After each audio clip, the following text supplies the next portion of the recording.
السلام علیکم ورحمۃ اللہ وبرکاتہ۔ گزشتہ دن کی بات ہے کہ ایک معتبر ادارے کے نابغیر روزگار ریٹائرڈ نامعقول صاحب کہنا بھی چاہیے نہیں کہنا چاہیے بکواسیات فرما رہے تھے پاکستان کی سیاست کے آسمان پر چمکنے والے اس ستارے کے بارے میں جس کی پارٹی کے 17 ایم این ایز تھے، 8 سینیٹرز تھے، لاتعداد وزیر اور مشیر تھے، 42 ایم پی ایز تھے اور سینکڑوں کی تعداد میں کونسلرز تھے۔ جو صاحب یہ بکواس فرما رہے تھے وہ ایک کونسلر کی سیٹ نہیں جیت سکتے۔ بانی و قائد MKM الطاف حسین بھائی، جن کی آواز پر اتنی بڑی تعداد میں لوگوں نے مینڈیٹ دیا اور دنیا دیکھے گی کہ بانی و قائد جناب الطاف حسین بھائی نے grains book of world record بنایا ہے۔ اتنی دور بیٹھ کے اتنی عزت پائی ہے کیونکہ وہ دلوں پر راج کرتے ہیں اور لوگوں کی دلوں کی بات سمجھتے ہیں۔ ایک طرف یہ لوگ کہتے ہیں کہ ہم نے چیپٹر کلوز کر دیا۔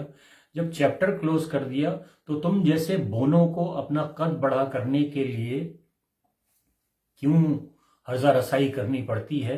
کیوں آئے دن میڈیا پر آ کر اپنی بکواسیات سے ادارے کا بھی نام خراب کرتے ہو اور لوگوں کے ذہنوں میں جو ایک امیج ہے ہمارے ان بھائیوں کا وہ خراب کرتے ہو تم جیسے لوگ؟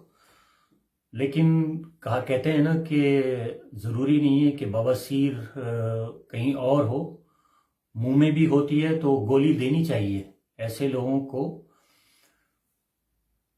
اور میں تو یہ کہتا ہوں کہ ادارے کے لوگوں کو سوچنا چاہیے کہ ان کے ادارے کا نام خراب کرتے ایسے لوگ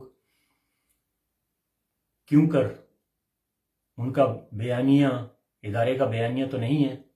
اللہ میرے قائد کی حفاظت فرمائے اور ایسے لوگوں سے محفوظ رکھے۔ گزشتہ دنوں یوم تاسیس کے حوالے سے صرف میرے قائد نے دعوت دی چاہے کہ کچھ نامساعد حالات اور وجوہات کی بنا پر وہ پروگرام کینسل کرنا پڑا، جس کی تفصیل قائد تحریک نے اپنے گزشتہ دن کے پروگرام میں ویلاگ میں بتائی دی تھی اپنی تقریر میں۔ لیکن ان سب لوگوں کو یہ شاونسٹ سوچ کے حامل یہ لوگ، ان کی روٹی ہضم نہیں ہوتی۔ یہی وہ لوگ تھے، یہی وہ سوچ تھی جس نے پاکستان دولخت کر دیا، لیکن شرمندگی نہیں ہوئی۔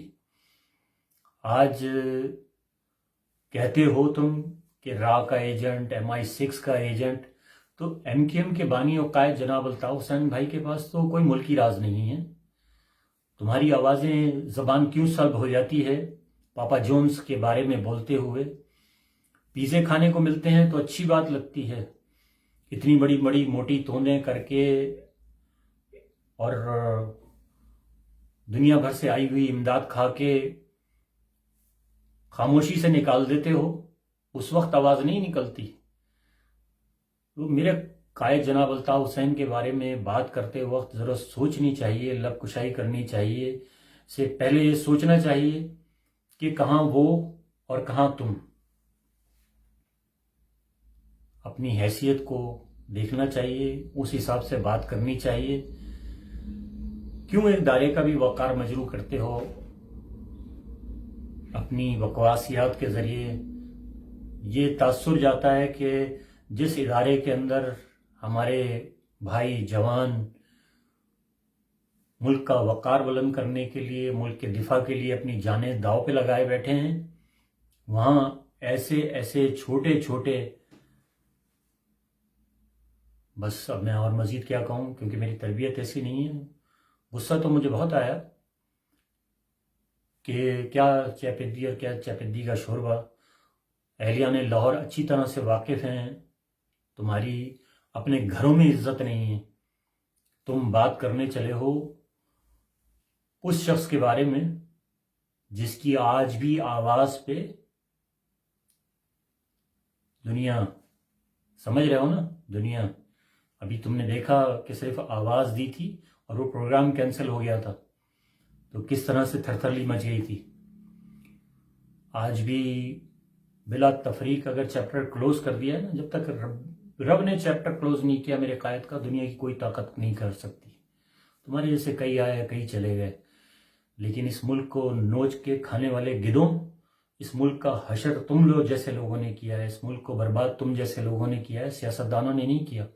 سیاستدان تو چھوٹے موٹے بیچارے کرپشن کرتے ہیں، جو بھی کچھ کرتے ہیں، لیکن ملکی راز سیاستدانوں کے پاس نہیں، تمہارے پاس ہوتے ہیں، اور تمہارے جیسے لوگ اس ملک کو برباد کر رہے ہیں۔ کیا وجہ ہے کہ جتنے بھی ٹاپ کے لوگ ہیں وہ ریٹائرڈ ہونے کے بعد بیرون ملک جا کے کیوں قیام کرتے ہیں؟ ساری تفصیلی سہولتیں اس ملک سے اڑ لیتے ہیں اور جا کے رہنا کہیں اور پسند کرتے ہیں۔ تو آئندہ کے لیے بات کرتے وقت، منہ کھولتے وقت سوچ لینا کہ کس کے بارے میں بات کر رہے ہو۔ دیکھنے والوں سے معذرت چاہوں گا، غصہ تھا، اس وجہ سے اگر کوئی بات ناگوار گزری ہو کسی کے مزاج کو تو اس کے لیے میں معافی چاہتا ہوں، لیکن آپ لوگ سمجھ سکتے ہیں کہ جب کوئی کسی کی ذات پہ اتنے رقیق حملے کرے گا تو ہمارا یہ فرض بنتا ہے کہ جس شخص نے ہمارے لیے زندگی اپنی داؤ پہ لگا دی، اس کے دفاع کے لیے کم از کم ہم اپنے الفاظ ادا کریں۔ اللہ ہم سب کا حامی و ناصر ہو۔ فی امان اللہ۔